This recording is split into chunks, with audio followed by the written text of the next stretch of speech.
Triple R trading company. எங்களிடம் paper cup தயாரிக்கும் machine கிடைக்கும். நாங்களே லோன் வசதியும் செய்து தருகிறோம். ரா மெட்டீரியல்ஸும் வருடம் முழுவதும் நாங்களே கொடுத்துருவோம். மேலும் தொடர்புக்கு ஸ்கிரீன்ல தெரியிற நம்பரை கான்டாக்ட் பண்ணுங்க. இன்னைக்கு நம்ம பார்க்க போகிற செலிபிரிட்டி விஜய் டிவியில் ரீசெண்டாக டெலிகாஸ்ட் ஆகிட்டு இருக்க பனிவிலும் மலர்வனம் சீரியலோட ஹீரோயினான அன்புவை பற்றி தான். இவங்களை பற்றின ஃபுல் டீட்டெயில்ஸ் தெரிஞ்சுக்கிறதுக்கு முன்னாடி சேனலை சப்ஸ்கிரைப் பண்ணாதவங்க மறக்காமல் சப்ஸ்கிரைப் பண்ணிக்கோங்க. அப்போ தான் நாங்கள் போடுற வீடியோஸ் உங்களுக்கு நோட்டிஃபிகேஷனாக வரும். வாங்க வீடியோக்குள்ளே போகலாம். அன்புவோட முழு பெயர் அன்பு கினியால். இந்த சீரியலில் அவங்களுக்கு அழகான தமிழ் பெயர் தான் கொடுத்துருக்காங்க. அவங்களுக்கு பேரா சித்தார்த், அதாவது இந்த சீரியலில் கதிர் ரோல் பண்ணுறவங்க.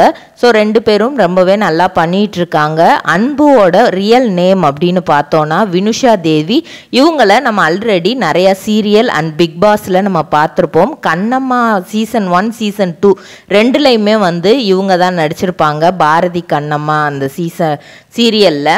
ஏன்னா ரோஷினி லாஸ்ட்டாக நவம்பர் 2021 அந்த டைமில் அவங்க சில காரணங்கள்னால அந்த சீரியலை விட்டு விலகிடுவாங்க. ஸோ நெக்ஸ்ட்டு யாரை போடலாம் அப்படின்னு பிரவீன் பென்னட் யோசிக்கும் போது டைரக்டருக்கு மைண்டில் வந்தது வினுஷா தானாம். ஏன்னா ஃபஸ்ட்டே அவர் ரோஷினியை கேட்குறதுக்கு முன்னாடியே கண்ணம்மா ரோல் பண்ணுறதுக்கு அவங்க ஃபஸ்ட்டு கேட்டதே வினுஷாவை தான். ஆனால் அவங்க அம்மா முடியவே முடியாது, நான் ஒத்துக்கிறவே மாட்டேன், நீ சினிமா ஃபீல்டுக்குள்ளே போகவே கூடாது அப்படின்னு சொல்லியிருக்காங்க. அதுக்கு முன்னாடியே காலேஜ் டைம்லலாம் நிறைய டிக்டாக்லாம் பண்ணியிருக்காங்க. அதை வச்சும் நிறைய இதெல்லாம் ஆஃபர்ஸ் வந்திருக்கு.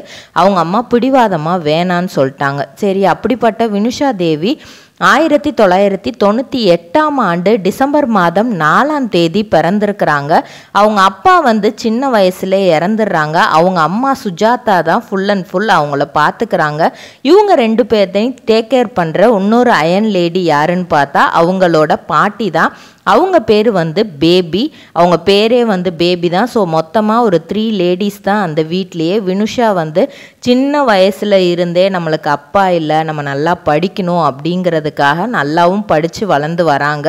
அதுக்கப்புறம் வள்ளியம்மல் காலேஜில் பிகாம் அதுக்கப்புறம் MBA ரெண்டும் முடிக்கிறாங்க. அம்மாவுக்கு நம்ம சினிமா ஃபீல்டில் போகிறதுல இன்ட்ரெஸ்ட் இல்லை அப்படிங்கிறது தெரிஞ்சுமே கொஞ்சம் கொஞ்சமாக மாடலிங் மட்டும் பண்ணுறாங்க. அவங்க மாடலிங் ஒரு சில ஃபோட்டோ ஷூட்ஸ் அவங்கக்கிட்ட கேட்கும்போது, ஏன்னா அவங்க ஃபுல் அண்ட் ஃபுல் டஸ்கி ஸ்கின்னாக இருக்கிறதுனால அந்த பேக்ரவுண்டில் ஒரு ஃபோட்டோ ஷூட் எடுக்கிறது மாதிரி இருந்தால் நிறையா பேர் இவங்கள்ட்ட கேட்பாங்களாம். அதுக்கும் காரணம் டிக்டாக் வந்த சமயம் தான். டப்ஸ் மேட்ச் வந்ததுலேருந்தே நிறைய வீடியோஸ் அவங்க பண்ணி போடுவாங்களாம். அதிலருந்தே நிறையா பேர் நீங்கள் எங்களுக்கு ஃபோட்டோ ஷூட் பண்ணி தரீங்களா அப்படின்லாம் கேட்பாங்களாம். இதை போய் அவங்க அம்மாட்ட கேட்டால் கண்டிப்பாக அவங்க ஒத்துக்கிற மாட்டாங்கன்றது இவங்களுக்கே தெரியுமா. அதனால் அம்மாட்ட கேட்காமே ஒரு சில ஃபோட்டோ ஷூட்டும் அவங்க பண்ணி கொடுத்துருந்துருக்காங்க. சினிமா வாய்ப்பு அப்படின்னு வரும்போது இவங்க டைரெக்டாகவே இல்லை வேண்டாம், எங்கள் அம்மாவுக்கு அது பிடிக்காது அப்படின்னு ஓப்பனாக சொல்லியிருக்கிறாங்க. அது மாதிரி தான் பிரவீன் பென்னட் கேட்கும்போது, இல்லை சார் அம்மா இதுக்கு ஒத்துக்கிற மாட்டாங்க, எனக்கு வேண்டாம், நான் நடிக்கலை அப்படின்னு சொல்லிட்டு அந்த ஆப்பர்ச்சுனிட்டியை அவங்க கைவிட்டுட்டாங்க. அதுக்கப்புறம் அவங்களுக்கு ஒரு பட வாய்ப்பு வருது. அதுதான் N4 அப்படிங்கிற மூவி. அதில் அபிநயான்ற கேரக்டர் ஊமையாக நடிக்கிறது மாதிரி ஒரு வாய் பேச முடியாத பொண்ணாக நடிக்கிற மாதிரி ஒரு ரோல் கொடுக்குறாங்க. நம்ம எந்த ரோல் கொடுத்தாலும் நம்ம நடிக்கலாம் அப்படிங்கிற ஒரு மைண்ட் செட்டு. ஆனால் இன்னொரு பக்கம் அம்மாவை எப்படிரா கன்வின்ஸ் பண்ணுறது அப்படிங்கிற மாதிரி யோசிச்சுட்டு அந்த ஆடிஷன் அட்டன் பண்ணிவிட்டு அம்மா கிட்ட போய் இந்த மாதிரி இப்படி ஒரு வாய்ப்பு வந்திருக்குமா, நான் நடிக்கட்டா அப்படிங்கிற மாதிரி கேட்குறாங்க. ஃபஸ்ட்டு அவங்க அம்மா இல்லை வேண்டாம் அப்படிங்கிற மாதிரி தான் சொல்கிறாங்க. அதுக்கப்புறம் உனக்கு என்ன பண்ணணும்னு தோணுதோ பண்ணு, நான் எதுவும் சொல்கிறதுக்கு இல்லை அப்படிங்கிற மாதிரி சொல்லிட்டாங்க. அதில் நடித்த கேபியோட அவங்க ரொம்ப ரொம்ப க்ளோஸ். கிட்டத்தட்ட எனக்கு கூட பிறக்காத அக்கா மாதிரி அவங்க அப்படிங்கிற மாதிரிலாம் நிறைய பேட்டியில் சொல்லியிருக்கிறாங்க. அவங்க தான் நிறைய அப்ஸ் அண்ட் டவுன்ஸில் என் கூட இருந்திருக்கிறாங்க. எனக்கு நிறைய விஷயங்களை சொல்லியிருக்காங்க. அதனால் அவங்கள என்னோட குருவாக தான் பார்க்குறேன், என்னோட கூட பிறந்த அக்கா மாதிரி தான் பார்க்குறேன். ஏன்னா நான் எங்கள் வீட்டுக்கு ஒரே ஒரு பொண்ணு, நிறையா கஷ்டங்கள் அம்மா தாங்கியிருக்காங்க. அதனால வந்து அம்மா எது சொன்னாலும் கேட்கணும் அப்படிங்கிற மைண்ட் செட்டில் வளர்ந்த பொண்ணு தான் நான். ஆனால் இந்த சினிமா அப்படிங்கிறது மட்டும் எனக்கு வந்து அதை விட்டு கொடுக்கறதுக்கு எனக்கு வந்து மனசே வரல. அதனால் நான் அம்மாவோட பாதி சம்மதத்தோடையே அதை பண்ணினேன். அதுக்கப்புறம் ஒரு நாள் வந்து ரோஷினி போனதுக்கப்புறம் வந்து பாரதி கண்ணம்மா சீரியல் அவங்க அம்மா ரெகுலராகவே வாட்ச் பண்ணுவாங்களாம். ஆனால் பிரவீன் பென்னட் டைரக்டர் கேட்டதை வந்து இவங்க ஃபஸ்ட்டு அம்மா கிட்ட சொல்லலையாம். அதுக்கப்புறம் வந்து திரும்ப இந்த மாதிரி லாஸ்ட்டாக ரோஷினி போனதுக்கப்புறம் கேட்குறாங்கங்கிறத அந்த சீரியல் ஓடிட்டுருக்கும் போதே அவங்க அம்மா கிட்ட போய், அம்மா நான் அந்த மாதிரி பாரதி கண்ணம்மா சீரியலில் வந்து நான் தான் நடிக்க போகிறேன், அடுத்த கண்ணம்மாவா அப்படின்னதுக்கு அவங்க அம்மா அழுதுட்டாங்களாம். இல்லை நீ ஏன் இப்படி பண்ணுற, நான் எத்தனை தடவை வேணான்னு சொல்கிறேன், நீ கேட்கவே மாட்டுற அப்படின்ட்டு. அப்போ அவங்க பாட்டி தான் வந்து கன்வின்ஸ் பண்ணியிருக்காங்க, விடு அதுக்கு அதுதான் ஆசைங்கும்போது நீ ஏன் அதை தடுக்கிற, அது அதில் ஷைன் பண்ணணும்னு நினைக்கிது, கண்டிப்பாக அது ஷைன் பண்ணும் அப்படிங்கிற மாதிரி சொல்லியிருக்காங்க. அப்போ அவங்க அம்மாவுக்கு வந்து ஒன்றுமே புரியலையா, என்ன நம்ம இவ்வளோ தூரம் நம்ம படிக்க வச்சுருக்கோம், அதில் ஒரு வேலை பார்க்கலாமே, எதுக்கு இந்த சினிமா ஃபீல்டு அப்படின்னு சொல்லிட்டு, சரி ஓகே உனக்கு பிடிச்சிருக்கா பண்ணு, அந்த ரோலும் கொஞ்சம் ஸ்ட்ராங்காக தான் இருக்குது. ஆனால் அவங்க என்ன சொன்னாங்கன்னா, அந்த ரோலை வந்து கெடுக்கிற மாதிரி எதுவும் பண்ணிடாத, நல்லா கொஞ்சம் பண்ணு அப்படிங்கிற மாதிரி சொல்லியிருக்கிறாங்க. ஸோ அம்மா ஒத்துக்கிட்ட சந்தோஷத்தோடையே அவங்க கண்ணம்மா ரோல் நடிக்க வந்திருக்காங்க. ஆனால் ஆடியன்ஸ் சைடில் இருந்து அவங்களுக்கு மிகப்பெரிய எதிர்ப்பு வந்துச்சு.